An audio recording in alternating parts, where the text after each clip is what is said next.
வாங்க, இந்த கதையை நாம ஒரு வரலாற்று பாடத்திலிருந்து ஆரம்பிக்க போறதில்ல, ஒரு நம்பர்ல இருந்து ஆரம்பிக்கலாம்.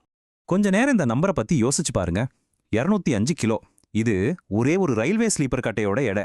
ஒரு பிரிட்டிஷ் அதிகாரியோட டைரியில இருந்த இந்த ஒரு வரி இதுவரைக்கும் யாருமே சரியா பேசாத ஒரு பெரிய துயரத்தோட ஒரு தியாகத்தோட கதவை நமக்கு திறக்குது.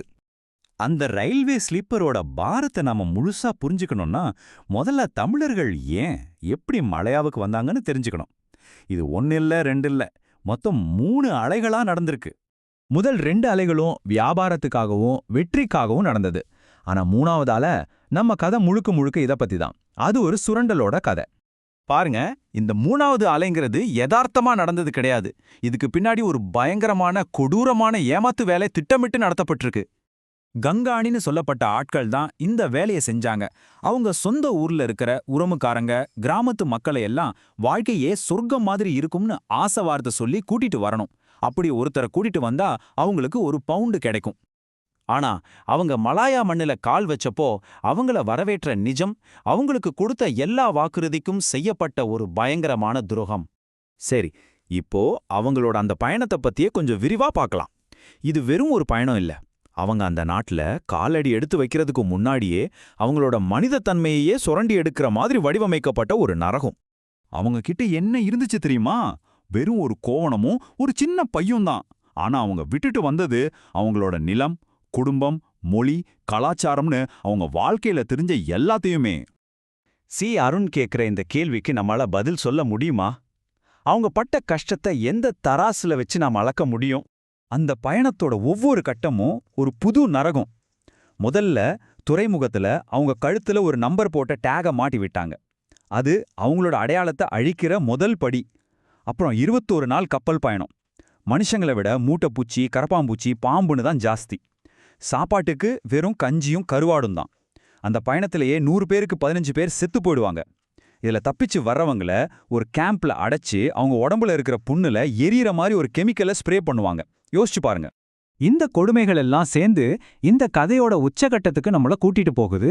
அதுதான் உலகமே இழிவா பேசுற அந்த மரண ரயில் பாதை கட்டுமானம். 415 கிலோமீட்டர். இதுதான் அந்த ரயில் பாதையோட நீளம்.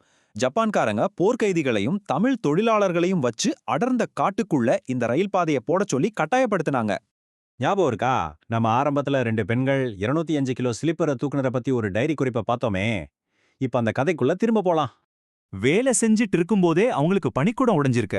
குழந்தை பிறந்த கொஞ்ச நேரத்திலேயே அவங்களுக்கு எந்த ஓய்வும் கொடுக்கல. அவங்கள திரும்ப வேலைக்கு போகச் சொல்லி கட்டாயப்படுத்தியிருக்காங்க. அதே 205 கிலோ ஸ்லீப்பரா குழந்தை பிறந்த சில மணி நேரத்திலே அவங்கள தூக்க சொல்லி கட்டாயப்படுத்திருக்காங்க. இந்த இடத்துல தான் அந்த கதை நம்ம மனசை தாக்குது. அருண் சொல்றாரு, அந்த பெண் என் கொள்ளுப்பாட்டின்னு. இது வெறும் சரித்திரம் இல்ல, இது அவரோட நேரடி குடும்ப சோகம். மனுஷங்க பட்ட கஷ்டத்துக்கு இதை விட பெரிய உதாரணம் இருக்க முடியுமா? இவ்வளோ பெரிய ஒரு துயர வரலாறு ஒரே ஒரு விஷயத்தால அழியிற அபாயத்தில் இருக்கு. அது என்னன்னா, நாம இதெல்லாம் மறந்து போறது. இதை புரிய வைக்க பேச்சாளர் ஒரு உதாரணம் சொல்றாரு. தாஜ்மஹால் உலகத்துக்கே அது ஒரு பிரம்மாண்டமான கல்லறை. ஆனா நிறைய தமிழர்களுக்கு அது வெறும் காதலோட சின்னம். இது எதை காட்டுதுன்னா, நம்ம வரலாற்று மேல நமக்கு எவ்வளோ பெரிய அறியாமை இருக்குங்கிறது தான். அவங்க பட்ட கஷ்டம் எப்படியெல்லாம் மறைக்கப்பட்டுச்சு பாருங்க. பிரிட்டிஷ் ரெக்கார்ட்ஸ்ல அவங்கள இந்திய கூலிகள்னு மட்டும்தான் சொல்றாங்க. அவங்களுக்குன்னு ஒரு கதையே இல்ல. ஜப்பான் ரெக்கார்ட்ஸ்ல குட்டையான கருத்த மனிதர்களோட முகாமை எரிச்சுதான் சொல்றாங்க. ஆனா ஒரு பேர் கூட இல்ல. தப்பிச்சு வந்தவங்க கூட அந்த அதிர்ச்சியிலிருந்து வெளியே வர முடியாம அவங்க பிள்ளைங்களுக்கு இந்த கதைகளை சொல்லவே இல்லை. நாடுகளோட அதிகாரப்பூர்வ வரலாறு இப்படி யாருமே அங்கீகரிக்காத தியாகங்கள் மேலதான் கட்டப்பட்டிருக்கு. அதனாலதான் அருண் சொல்றாரு, என் முன்னோர்களின் துன்பம் இன்று சொல்லப்பட வேண்டும். நான் சொல்லாவிட்டால் யார் சொல்வார்கள்? இந்த மௌனத்தை உடைக்க வேண்டியது தன்னோட கடமைன்னு அவர் நினைக்கிறாரு. ஆக இந்த கதை நம்ம கிட்ட ஒரு முக்கியமான கேள்வியை விட்டுட்டு போகுது. நாம இன்னைக்கு வாழ்ந்துட்டு இருக்கிற இந்த உலகம் இப்படி வெறிய சொல்லப்படாத இன்னும் எத்தனை தியாகங்கள் மேல கட்டப்பட்டிருக்கு? நம்ம படிச்ச வரலாற்றுக்கு பின்னாடி மறைக்கப்பட்ட உண்மைகள் என்ன? யோசிச்சு பாருங்க.